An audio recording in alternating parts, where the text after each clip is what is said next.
ఏం చేయాలి? కాంగ్రెస్ దేశాన్ని దోపిడీ చేసిన కాంగ్రెస్ వాళ్ళు ఏం చేయాలా? ఇది ఏం రాజ్యం? కాంగ్రెస్ రాజ్యం ఏ రాజ్యం? దోపిడీ రాజ్యం, దొంగల రాజ్యం.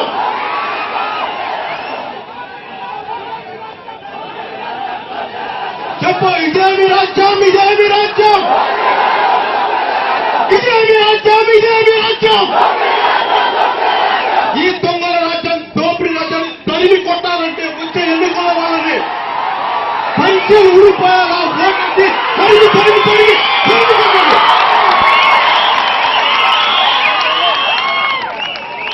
ఇప్పుడు దాకా వైఎస్ రాజశేఖర రెడ్డి ఏం చేశాడు?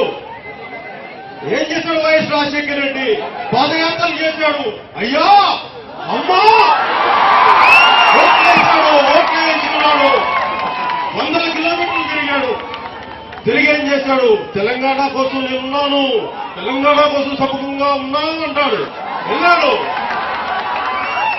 నక్సలైట్లు, ఏ నక్సలైట్లు అయితే పేద ప్రజల కోసం పోరాడుతున్నారో ఆ నక్సలైట్ల కోసం మేము వాళ్ళ జనజీవన సమంతిలో కలుపుతామని చెప్పి వాళ్ళతో మీటింగ్స్ పెట్టుకున్నారు. ఆయన ప్రామిస్ చేస్తాం అని చెప్పి, అలాగే రైతులు, ఇది రైతు బంధువుల రాజ్యం, ఇది రైతుల కోసం ఉంటామని చెప్పి ఈ 3 నిర్ణయాలు పదవిలోకి రాగానే ఏం చేశాడు?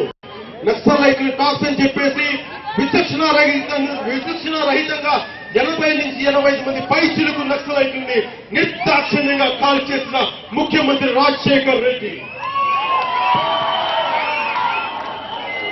తెలంగాణ 2004లో మేము తెలంగాణ సముఖం, అదుగో తెలంగాణ, ఇదిగో తెలంగాణ, అదుగో తెలంగాణ, అదుగో తెలంగాణ అని చెప్పి రాజశేఖర్ రెడ్డి ఏం చెప్పాడు 2008లో? అంటే ఇండియన్ కాంగ్రెస్ ప్రభుత్వం అయ్యా ఇప్పుడప్పుడే రాజు 2009లో మాకు తెలియదు, ఇప్పుడప్పుడే రాజు ఇప్పుడు వస్తాం మాకే తెలియదు అని చెప్పి వెన్నుపోటు పొడిచిన తెలంగాణ వాదానికి వెన్నుపోటు పొడిచిన వ్యక్తి రాజశేఖర రెడ్డి కాంగ్రెస్ ప్రభుత్వం.